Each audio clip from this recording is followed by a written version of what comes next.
कितने नंबर आपको सिलेक्शन के लिए चाहिए होंगे, कितने के लगभग नंबर चाहिए होंगे जिससे कि आपका बेस्ट कॉलेज में सिलेक्शन हो पाए। तो यहाँ पर हम जानेंगे कि भैया सिलेक्शन कैसे होने वाला है, क्योंकि भैया जब तक सिलेक्शन नहीं होगा, सिलेक्शन लायक नंबर नहीं होंगे, हमारा पेपर अच्छा कैसे माना जाएगा। अगर ये 75 आपको देखने को मिल रहा है तो लगभग 80% के आसपास आप मैक्सिमम टू मैक्सिमम सेफ तक मान सकते हो। ठीक है, तो मतलब ये है कि अगर हमें ये पता चल जाए कि कितने के लगभग में हमारा एडमिशन हो सकता है तो हम अपने आप को सेफ समझेंगे। हेलो स्टूडेंट्स, मैं रवि रंजन आप सभी का स्वागत करता हूं अड्डा 247 सीयूईटी हिंदी मीडियम। जैसे कि आप सभी देख पा रहे हो, आज के सेशन के अंदर हम कवर करेंगे बीटेक की कट ऑफ के बारे में। बहुत बच्चों की डिमांड थी, सर बीटेक की कट ऑफ बता दीजिए, क्योंकि बच्चे कंफ्यूज इस बात पे हैं कि उन्हें ये नहीं पता कि सर एग्ज़ाम हमने दिया है, नंबर्स भी हमें पता है लगभग इतने आएंगे, लेकिन हमें ये नहीं पता कि हमारा एग्ज़ाम अच्छा गया कि ख़राब गया है।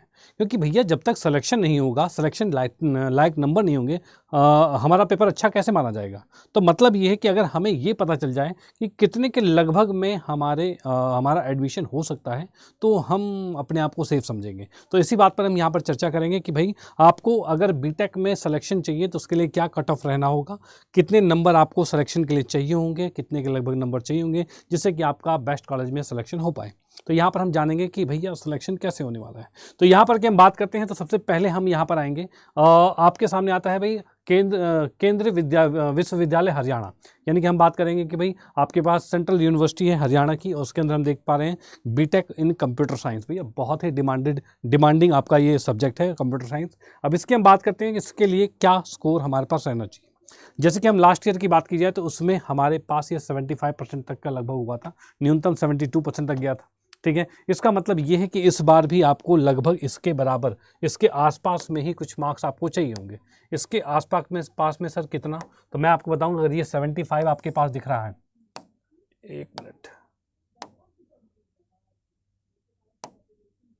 ठीक है, अगर ये 75 आपको देखने को मिल रहा है तो लगभग 80% के आसपास आप मैक्सिमम टू मैक्सिमम सेफ तक मान सकते हो। ठीक है, कि 80% तक रहे। वैसे आप इसके अंदर टोटली भाई 5% ऐड कर सकते हो, और यहाँ पर सामान्य के लिए आपके पास 80% तक जा सकते हैं। और उसके बाद EWS 66%, और उसके बाद भाई OBC 60 है, SC 45 है, और ST जो 40, इतने के परसेंट में लगभग आपका कंप्यूटर साइंस में एडमिशन हो सकता है। अगर आपके इतने मार्क्स है तो आप समझ सकते हो कि कंप्यूटर साइंस में आप जा सकते हो। ठीक है, अब इसी के बाद हम चलते हैं नेक्स्ट पर। नेक्स्ट की अगर बात करें तो यहाँ पर मैं देख पा रहा हूँ भाई आपके पास है इलेक्ट्रिकल इंजीनियरिंग जो है, इलेक्ट्रिकल इंजीनियरिंग की बात करें तो यहाँ पर कट ऑफ थोड़ी सी और कम हुई है। कितनी, तो हम देख पा रहे हैं 62% पर दिख रही है। यानी इसके आसपास अगर आपके नंबर हैं, इससे ज़्यादा अगर नंबर हैं तो आप सेफ हो, आप समझ सकते हो कि हाँ मेरा एडमिशन हो सकता है। अगर जनरल में हो तो EWS की बात की तो 52%, OBC में 48, इसमें 36 है, और इसमें 29%, इतने के लगभग में परसेंटेज में आपका एडमिशन हो जाता है। ओके, और भी कम आएंगे कहाँ पर, तो भैया सिविल इंजीनियर में। यहाँ पर की बात की जाए तो सिविल इंजीनियर के अंदर आपके पास 56% सुरक्षित के लिए, फिर 51% है, 45% है, 35 और 25 है, इनके अकॉर्डिंग। यानी सामान्य में 56 और EWS में आपका 51, OBC में 45, SC में 35 और ST में 25% तक आपका एक सुरक्षित स्कोर माना जाएगा। इससे ऊपर अगर आपके नंबर हैं तो बहुत अच्छी बात है, आपका सिलेक्शन हो सकता है। ठीक है, यानी इतने कम नंबर में भी आप बीटेक में सिलेक्शन ले पाओगे, ये बात का ध्यान रखना। अब इसके बाद चलते हैं नेक्स्ट पर। नेक्स्ट की हम बात करें, इसी में आता है printing technology, printing and packaging technology है। इसकी अगर बात की जाए तो यहाँ से हम देखेंगे तो इसके अंदर सबसे कम स्कोर मांगा गया है, कितना, तो भाई 44% आपके पास अगर मार्क्स होते हैं तो भी आपका प्रिंटिंग एंड पैकेजिंग टेक्नोलॉजी के अंदर बीटेक आप कर पाओगे। वैसे हम बात करेंगे 41%, 37, 31 और 22% तक जा सकते हैं। सर ये कहाँ काम आता है सर, अरे बेटा नोट छापना, और क्या करोगे भैया, क्या कहते हैं आपके जो नोट जो छपते हैं वो भी छपते हैं इसी से, और बाकी छपाई का यार बहुत काम है, टेंशन मत लो, बहुत स्कोप है। अब चलते हैं नेक्स्ट पर। नेक्स्ट की हम बात करते हैं आगे क्या रहने वाला है। आगे की अगर हम बात करते हैं तो यहाँ पर हम देख पा रहे हैं तो भाई आपके पास है भाई सेंट्रल यूनिवर्सिटी ऑफ कर्नाटका की बात करें, इसके अंदर क्या कट ऑफ रहती है। अब इसके कट ऑफ की अगर मैं बात करूँ तो यहाँ पर हम देख पा रहे हैं सामान्य के लिए आपको 59% का CUET में रिजल्ट चाहिए, और उसके बाद भाई EWS के अंदर 52%, फिर OBC में 48 है, और फिर SC में 36, ST में 28, इतने परसेंट के रिक्वायरमेंट है जिससे कि आपका सिलेक्शन हो जाएगा। ठीक है, ये एक सुरक्षित स्कोर माना गया है, इससे कुछ ऊपर हो रहे हैं तो आपका सिलेक्शन हो सकता है, बात का ध्यान रखना। अब इसी के बाद नेक्स्ट स्लाइड पर हम चलते हैं तो यहाँ पर हम देख पा रहे हैं भाई आपके पास है सेंट्रल यूनिवर्सिटी ऑफ झारखंड की अगर बात की जाए तो इसके अंदर जो आपके पास CSE जो है, यानी कंप्यूटर साइंस जो है, इसके लिए सुरक्षित स्कोर जो माना जा रहा है ये 45% तक का माना गया था लास्ट ईयर। ठीक है, और इससे आपका ज़्यादा ही रहेगा। डिपेंड करता है कि इस बार वहाँ पर कैसा एग्ज़ाम हुआ है, कैसा वहाँ पर वहाँ के अकॉर्डिंग जो स्टूडेंट हैं उन्होंने कैसा एग्ज़ाम दिया है। ठीक है, वैसे इस बार का एक बहुत ही इजी पैटर्न में हुआ था, तो कट ऑफ बढ़ने के चांस है, घटने के चांस नहीं है, बात का ध्यान रखना। ठीक है, तो ये कुछ स्कोर बताए गए हैं। सबसे मिनिमम स्कोर यहीं पर आपको देखने को मिलेगा सेंट्रल यूनिवर्सिटी ऑफ झारखंड के अंदर, जहाँ पे सबसे कम नंबर पे आपका सिलेक्शन हो रहा है बीटेक के लिए।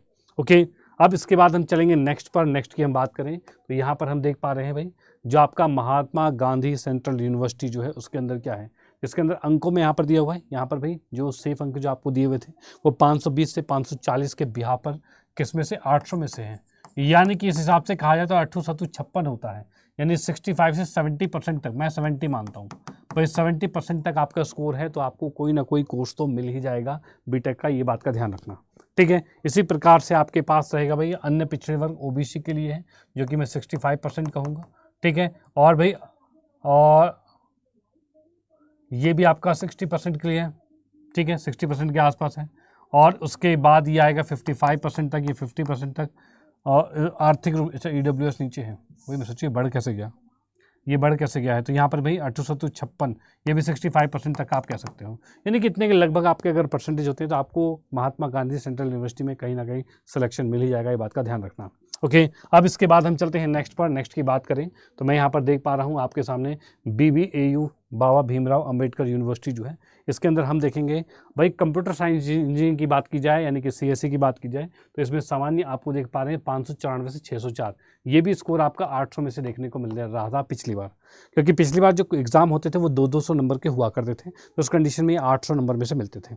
अब इसमें भी आप देख पा रहे हो 856 और लगभग 75% के आसपास मार्क्स यहाँ पर गए हुए हैं। 75% के लगभग मार्क्स है तो आपका यहाँ पर सिलेक्शन हो सकता है। वैसे EWS की बात करें तो ये भी लगभग आपका 72-73% के आसपास है ये। ठीक है, तो यहाँ पर भी आप देख सकते हो कि इतने अगर आपके अंक आते हैं तो आपका सिलेक्शन हो सकता है।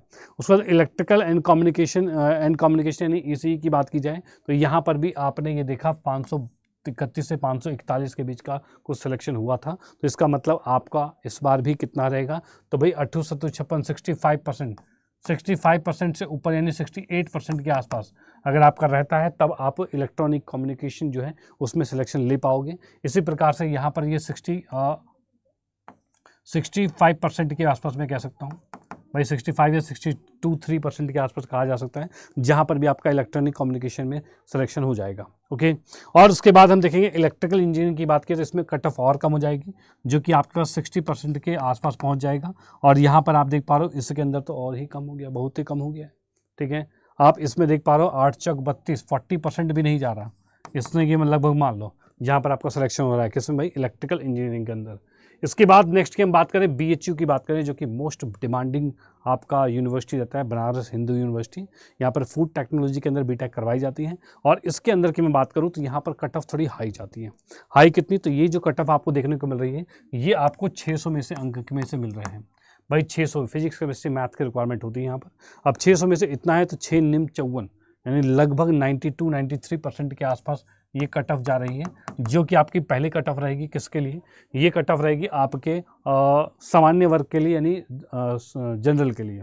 वहीं पर EWS की बात करें तो यहाँ पर 530 नंबर आ चुके हैं। ठीक है, तो जो कि आपके पास 87% के आसपास बन रहे हैं नंबर। और यहाँ पर भाई OBC भी आपके पास है। ठीक है, 8-6-48 6 है ना, लगभग 85% के आसपास ये भी बन रहा है आपके पास। ठीक है, और ये हम बात करेंगे 75% के आसपास ये भी बन रहा है। और ये 6-35 6-36 60% के आसपास ये भी बन रहा है।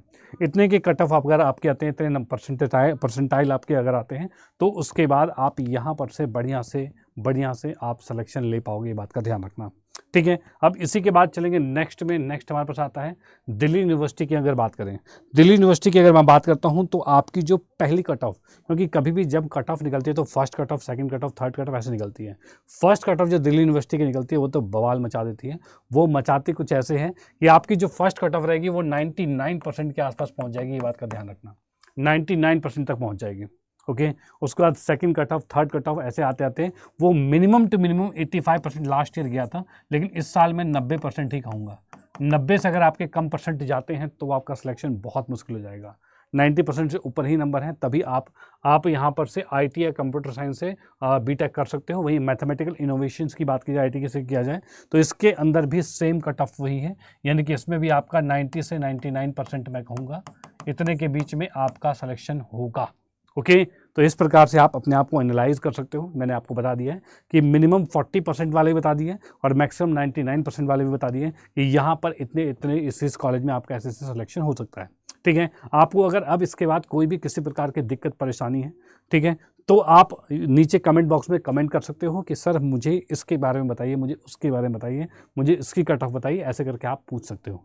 ठीक है, कोई दिक्कत नहीं है, डन। और बाकी जितने बच्चे और भी हैं जो और भी अपडेट चाहते हैं या फिर वो नेक्स्ट ईयर के लिए प्रिपरेशन कर रहे हैं, बेहतरीन तरीके से प्रिपरेशन कर रहे हैं, वो इस टेलीग्राम ग्रुप को हमारे साथ जरूर जुड़ जाइए, जिसमें आपको YouTube क्लास की सारी PDF भी मिलती है और कंप्लीट अपडेट मिलेगा आपके CUET का और बोर्ड्स का। CUET की बात करें तो जैसे कि अभी आगे का जो जैसे जैसे आपका सिलेक्शन होने वाला है उन सभी के अपडेट आपको बिल्कुल मिलते रहेंगे, तो आप इस टेलीग्राम ग्रुप में जरूर ज्वाइन हो जाना। ठीक है, यहाँ पर डेली क्विजेज मिलेंगे, यानी कि 2026 वालों के लिए और भी बेहतरीन ये है कि जो नेक्स्ट ईयर के लिए प्रिपेयर कर रहे हैं वो यहाँ पर से इस ग्रुप को ज्वाइन करके बहुत सारे फायदे उठा सकते हैं। यानी कि डेली क्लास की PDF आपको मिलेगी, डेली क्विज मिलेंगे, टेलीग्राम पर हम लाइव मिलेंगे, आपस में बातचीत कर सकते हैं, कोई भी दिक्कत परेशानी हो उसे रिजॉल्व किया जा सकता है और कंप्लीट नोट्स मिलेंगे हर एक चैप्टर के। तो भैया कोई दिक्कत नहीं है, तो बस कनेक्टेड रहिए, पढ़ते रहिए, मुस्कुराते रहिए और आगे बढ़ते रहिए, मज़ा तो आता रहेगा। तो मिलते हैं क्लासेस में। ओके बाय, जय हिंद।